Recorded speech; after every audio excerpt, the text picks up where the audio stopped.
Hello everyone, magluto pa tayo ng mixed vegetables. Meron akong nilagyan na dyan, berry cream at sibuyas. Ilagyan na po natin yung mixed vegetables.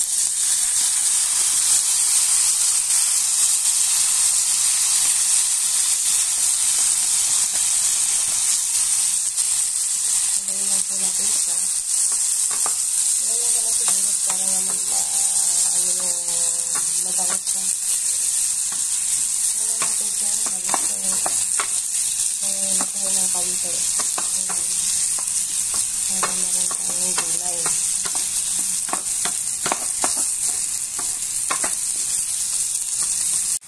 Okay na po yung ating mixed veggies.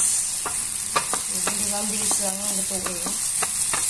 Thank you for watching. Bye. Follow for more.